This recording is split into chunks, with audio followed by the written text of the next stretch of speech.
ഞാൻ സത്യം പറഞ്ഞാൽ CPM-നെ പോലത്തെ ഒരു പാർട്ടിയെക്കുറിച്ച് ഓർത്ത് ലജ്ജിക്കുകയാണ്. വടകരയിൽ ഇലക്ഷൻ്റെ അവസാനത്തെ ദിവസങ്ങൾ ഷാഫി പറമ്പിലിനെ തോൽപ്പിക്കാൻ വേണ്ടി കാഫിർ സ്ക്രീൻഷോട്ട് വിവാദം ഉണ്ടാക്കിയതുപോലെ തിരഞ്ഞെടുപ്പിൻ്റെ തൊട്ടുതലേന്ന് മുസ്ലിം സംഘടനകളുടെ നേതൃത്വത്തിലുള്ള പത്രത്തിൽ വാർത്തയെന്ന് തെറ്റിദ്ധരിപ്പിക്കുന്ന തരത്തിലുള്ള സാധാരണ അഡ്വർട്ടോറിയൽ എന്നാണ് ഇതിനെ പറയുന്നത്. അഡ്വർടൈസ്മെൻ്റ് ആണ്, പക്ഷെ വാർത്തയാണ് എന്ന് തെറ്റിദ്ധരിക്കും. ആ രീതിയിലൊരു വാർത്ത കൊടുത്ത് വർഗീയ പ്രചരണത്തിനാണ് CPM ശ്രമിച്ചിരിക്കുന്നത്. എന്താണ്? സന്ദീപ് വാര്യരാണ് വിഷയം. സന്ദീപ് വാര്യർ BJP-യിൽ നിന്ന് BJP-യുടെ വെറുപ്പിൻ്റെ രാഷ്ട്രീയം ഉപേക്ഷിച്ച് കോൺഗ്രസിൽ ചേർന്നതിന് CPM എത്രമാത്രമാണിത് വർഗീയവൽക്കരിക്കാൻ വേണ്ടി ശ്രമിക്കുന്നത്. ഈ മുസ്ലിം സംഘടനകളുടെ നേതൃത്വത്തിലുള്ള ഉടമസ്ഥതയിലുള്ള പത്രത്തിൽ കൊടുത്ത ഈ പരസ്യം സ്വന്തം പത്രമായ ദേശാഭിമാനിയിൽ ആ പരസ്യമില്ല. അതാണ് മനസ്സിലാക്കേണ്ടത്. സ്വന്തം പത്രത്തിൽ കൊടുക്കാൻ പറ്റില്ല, കാരണം അത് എല്ലാ മതവിഭാഗങ്ങളും വായിക്കുന്ന പത്രമാണ്.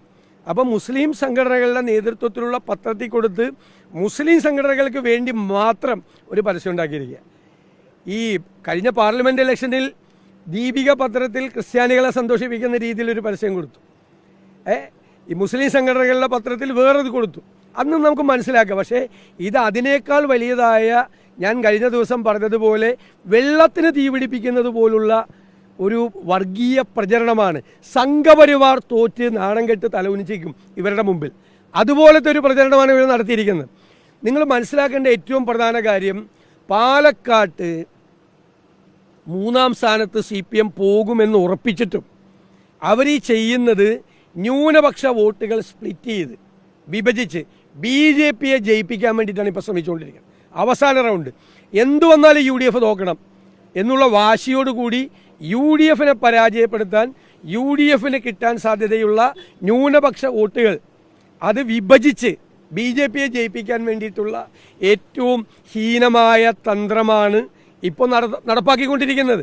അത് തന്നെയാണ് മുനമ്പം വിവാദത്തിൽ 10 മിനിറ്റ് കൊണ്ട് സർക്കാരിന് തീർക്കാൻ കഴിയുമായിരുന്ന വിഷയം സംഘപരിവാറിന് ഇടമുണ്ടാക്കി കൊടുത്ത്, അവർക്ക് സ്പേസ് ഉണ്ടാക്കി കൊടുത്ത്, അവർക്ക് വർഗീയത പ്രചരിപ്പിക്കുന്നതിന് വേണ്ടിയിട്ട് ന്യൂനപക്ഷങ്ങളുടെ ഇടയിൽ തന്നെ മുസ്ലിം ക്രൈസ്തവ വിഭാഗങ്ങളുടെ ഇടയിൽ ഭിന്നത ഉണ്ടാക്കി അതിൽ നിന്ന് മുതലെടുപ്പ് നടത്താൻ BJP-ക്കും സംഘപരിവാറിനും മുനമ്പം വിഷയത്തിൽ ഇടമുണ്ടാക്കി കൊടുത്തതും ആ വിഷയം തീർക്കാതെ നീട്ടിക്കൊണ്ടുപോവുകയും ചേലക്കര ഉപതെരഞ്ഞെടുപ്പിൻ്റെ 2 ദിവസം മുമ്പ് തൃശ്ശൂർ ജില്ലയിൽ വഖഫ് നോട്ടീസ് കൊടുക്കുകയും വയനാട് ഉപതെരഞ്ഞെടുപ്പിന് മുമ്പ് 2 ദിവസം മുമ്പ് വയനാടിൽ വഖഫ് ബോർഡിൻ്റെ നോട്ടീസ് കൊടുക്കുകയും വഖഫ് ബോർഡ് നോട്ടീസ് കൊടുത്ത പിറ്റേ ദിവസം BJP-യുടെ സംസ്ഥാന നേതാക്കൾ അവിടെ സന്ദർശിച്ച് വർഗീയതയ്ക്ക് തീ കൊളുത്തുകയും ചെയ്യുക.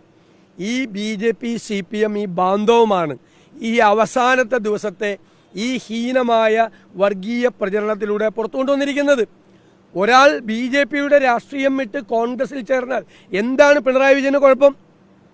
ഓരോ പത്രത്തിലും ഓരോ രീതിയിലാണ് പരസ്യം. അതാണ് സ്വന്തം പത്രത്തിൽ കൊടുക്കാൻ ധൈര്യമില്ലാത്ത പരസ്യമാണ് മുസ്ലിം സംഘടനകളുടെ പത്രത്തിൽ കൊടുത്തിരിക്കുന്നത്. പഴയ പ്രസിദ്ധമായ കാലടി ഗോപിയുടെ 7 രാത്രികൾ എന്നുള്ള പ്രസിദ്ധമായ നാടകത്തിലെ ഏറ്റവും രസകരമായ കഥാപാത്രം പാഷാണം വർക്കിയെ ഓർമ്മിപ്പിക്കുന്ന രീതിയിലാണ് പിണറായി വിജയൻ ഇപ്പം മാറിയിരിക്കുന്നത്.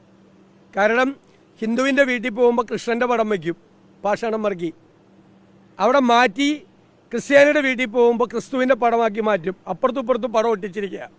ഇങ്ങനെ ആളുകളെ കബളിപ്പിക്കുന്ന പാഷാണം വർക്കി മലയാള നാടക ചരിത്രത്തിലെ ഏറ്റവും രസകരമായ കഥാപാത്രമാണ്.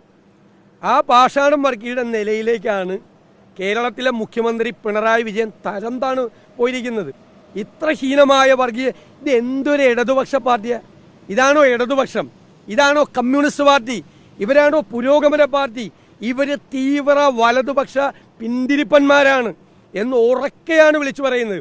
തെരഞ്ഞെടുപ്പിൻ്റെ തലേദിവസം പുറത്ത് കയറി എന്ന് വിളിച്ചു പറയുകയാണ്, ഞങ്ങൾ കമ്മ്യൂണിസ്റ്റ് പാർട്ടിയല്ല, ഞങ്ങളൊരു ഇടതുപക്ഷ പാർട്ടിയല്ല, ഞങ്ങളൊരു പുരോഗമന പാർട്ടിയല്ല, തെരഞ്ഞെടുപ്പ് കാലത്ത് എന്തും ചെയ്യാൻ മടിക്കാത്ത വലതുപക്ഷ പിന്തിരിപ്പൻ പാർട്ടിയാണ്, തീവ്ര വലതുപക്ഷ പിന്തിരിപ്പൻ പാർട്ടിയാണ്.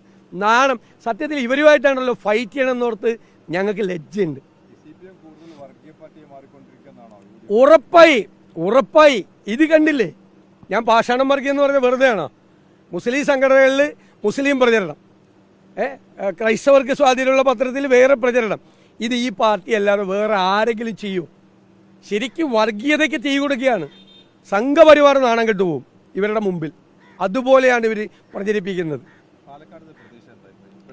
പാലക്കാട് ഞങ്ങൾ 10,000 വോട്ടിന് ജയിക്കുമെന്നായിരുന്നു ഞങ്ങളുടെ പ്രതീക്ഷ. ഇവർ ഈ വൃത്തികേടെല്ലാം കാണിക്കുന്നതുകൊണ്ട് അത് 15,000 കടന്നാലും അത്ഭുതപ്പെടാനില്ല. ഞാൻ സത്യസന്ധമായിട്ടാണ് കണക്ക് പറയുന്നത്. ഞങ്ങൾ ചേലക്കരയിൽ പറഞ്ഞില്ലല്ലോ 10,000 വോട്ടിന് ജയിക്കുമെന്ന്. ചേലക്കരയിൽ 3,000-നും 5,000-നും വോട്ടിൽ. കാരണം ഞാനത് പറയുന്ന എൻ്റെ കൂടി വിശ്വാസതയുടെ ഭാഗമാണ്. നാളെ നിങ്ങളൊരു തിരഞ്ഞെടുപ്പ് വരുമ്പോൾ എന്നോട് ചോദിക്കും, ഞങ്ങൾ ചേലക്കരയിൽ 10,000 ഒന്നും പ്രതീക്ഷിക്കുന്നില്ല, ഞങ്ങൾ 3,000-നും 5,000-നും വോട്ടിനിടയിൽ. ഇവിടെ 10,000-ആണ് ഞങ്ങൾ പ്രതീക്ഷിച്ചിരുന്നത്. 10,000 കടക്കുമെന്ന്. അതിൻ്റെ അപ്പുറത്തേക്ക് പോകും.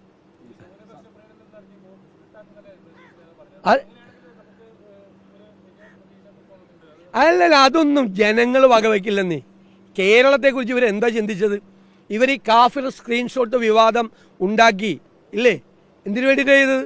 ന്യൂനപക്ഷ പ്രീണനത്തിന് വേണ്ടി തിരഞ്ഞെടുപ്പിന് തൊട്ടുമുമ്പ് ചെയ്തതാണ്. എന്താ തിരിച്ചടി കിട്ടിയത് അവിടെ? എന്ത് തിരിച്ചടിയാണ് കിട്ടിയത്? നാണം കെട്ട തോൽവി അവിടെ ഏറ്റുവാങ്ങേണ്ടി വന്നില്ലേ? ആരെങ്കിലും വിശ്വസിച്ചോ ഇവരുടെ ഈ കപട പ്രീണന തന്ത്രം? ആരെങ്കിലും വിശ്വസിച്ചോ? കേരളമാണിത്. ഇത് കേരളമാണ് എന്ന് പാലക്കാട് ഒന്നുകൂടി പിണറായി വിജയനെയും CPM-നെയും ഓർമ്മപ്പെടുത്തി കൊടുക്കും. ഇന്നലെ ഒരു ചോദ്യം ചോദിച്ചിട്ട് ഒരുത്തനും ഉത്തരം പറയാൻ വന്നില്ലല്ലോ ഒരാളും. ഇത് സർക്കാരിൻ്റെ വിലയിരുത്തലാണോ? ആണ് എന്ന് പറയാനുള്ള ധൈര്യം മുഖ്യമന്ത്രിക്കോ ഏതെങ്കിലും CPM നേതാവിനുണ്ടെന്ന് ഞാൻ ചോദിച്ചത്. പ്രതിപക്ഷത്തിൻ്റെ വിലയിരുത്തലായിട്ട് കണക്കാക്കാൻ ഞങ്ങൾ തയ്യാറാണ്. ഇപ്പോഴും ഈ വൃത്തികെട്ട വർഗീയ പ്രചരണം നടത്തും. താങ്കൾ ചോദിച്ച ചോദ്യമില്ലേ, അതിൻ്റെ മറുപടിയാണ്. പാലക്കാടത്തെ തിരഞ്ഞെടുപ്പ് ഞങ്ങൾ തയ്യാറാണ് പ്രതിപക്ഷത്തിൻ്റെ കൂടെ വിലയിരുത്തലായി നോക്കിക്കും. പക്ഷെ സർക്കാരിൻ്റെ വിലയിരുത്തലായി ഈ തെരഞ്ഞെടുപ്പിനെ കാണാൻ ധൈര്യമുണ്ടോ? അങ്ങനെ ആണെന്ന് പറയാൻ ധൈര്യമുണ്ടോ? അതാണ് ചോദ്യം. മിണ്ടിയിട്ടില്ല ഒരാൾ 24 മണിക്കൂർ കഴിഞ്ഞ് ചോദിച്ചിട്ട്. അതിനുള്ള മറുപടി ഇത്. ഈ വർഗീയ പ്രചരണം എന്തൊരു നാണം കെട്ട പാർട്ടിയാണിത്. മറ്റൊരു കാര്യം, സന്ദീപ് വാര്യർ കോൺഗ്രസിലേക്ക് വന്നതോടുകൂടി BJP ഭാഗത്ത് തെറ്റായ പ്രചരണമാണ്. BJP-യുടെ ഒരു വിയോജിപ്പിൻ്റെ ശബ്ദം സന്ദീപ് വാര്യരുടെ അല്ലേ? അദ്ദേഹം പറഞ്ഞല്ലോ. അതുമാത്രമല്ലല്ലോ, BJP-യിലുണ്ടായ ആന്തരിക പ്രശ്നങ്ങൾ മാത്രമല്ല, അത് അദ്ദേഹത്തിന് പ്രചോദനമായിട്ടുണ്ടാവും.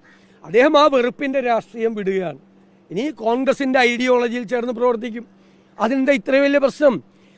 RSSകാർ CPM-കാരെ ആയിട്ട് ആക്രമണം ഉണ്ടായ ഒരു കാലം ഉണ്ടായിരുന്നില്ലേ? കണ്ണൂർ ഇപ്പം ഇല്ല, ഇപ്പം സെറ്റിൽമെൻറ്റാണ്. ഇപ്പോൾ 10 കൊല്ലം ആയിട്ട് ഒരു കുഴപ്പമില്ല, ഒരു വഴക്കുമില്ല. ഉണ്ടായിരുന്ന കാലത്ത് RSS അക്രമി സംഘങ്ങൾക്ക് നേതൃത്വം കൊടുക്കുകയാണ് എന്ന് CPM ആരോപിച്ച അന്നത്തെ ഏറ്റവും വലിയ കണ്ണൂരിലെ RSS നേതാവ് OK വാസുവിന് കഴുത്തിൽ ഷോൾ അണിയിച്ച് താമര ഇതളുകൾ വിതറി പാർട്ടിയിലേക്ക് കൊണ്ടുവന്ന് അയാൾക്ക് മലബാർ ദേവസ്വം ബോർഡ് പ്രസിഡന്റ് സ്ഥാനം കൊടുത്ത ആളാണ് ഈ പിണറായി വിജയൻ. അതാണ് ഏത് CPM-കാരെ, പാവപ്പെട്ട CPM പ്രവർത്തകരെ കൊന്നൊടുക്കാൻ RSS-ന് നേതൃത്വം കൊടുത്തുവെന്ന് അന്നത്തെ CPM നേതാക്കൾ ആക്ഷേപിച്ച ആളെ CPM-ൽ കൊണ്ടുവന്ന ആളാ. ഈ സന്ദീപ് വാര്യർ ആരെയും കൊന്നിട്ടൊന്നുമില്ലല്ലോ. ഇന്ന് തന്നെ പ്രചരണത്തിൽ വ്യാജമായ കാര്യങ്ങൾ വരെ അദ്ദേഹം പറഞ്ഞല്ലോ, വ്യാജമായ കാര്യങ്ങൾ വരെ കുത്തി നിറച്ചിരിക്കുകയാണ്. അത്ര വർഗീയതയാണ്, വെള്ളത്തിന് തീ പിടിപ്പിക്കുന്ന വർഗീയതയാണ് CPM-ൻ്റെ. അതിന് തിരിച്ചടി കിട്ടും ഉറപ്പല്ല. അതൊരു മെസ്സേജ് അല്ലേ? വെറുപ്പിൻ്റെ രാഷ്ട്രീയം ഉപേക്ഷിക്കാൻ തയ്യാറാകുന്ന ഒരു കാലത്ത് BJP-യുടെ മുഖവും നാവുമായിരുന്ന ഒരാൾ ഞാനിനി അതിനില്ല എന്ന് പറഞ്ഞ് പ്രഖ്യാപിച്ചുകൊണ്ട് വരുമ്പോൾ ഈ മതേതര കേരളം മുഴുവൻ അതിനെ സ്വാഗതം ചെയ്യുക, കോൺഗ്രസിനെ അഭിനന്ദിക്കുകയാണ്. സന്ദീപ് വാര്യർ എടുത്ത തീരുമാനത്തെ അദ്ദേഹത്തെ അഭിനന്ദിക്കുകയാണ്. ഇവർക്കാണ് BJP-യുടെ വീട്ടിൽ നിന്ന് കേൾക്കുന്നതിനേക്കാൾ വലിയ കൂട്ടക്കരച്ചിലാണ് CPM-ൻ്റെ വീട്ടിൽ നിന്ന് കേൾക്കുന്നത്. എന്തൊരു കരച്ചിലാണ്!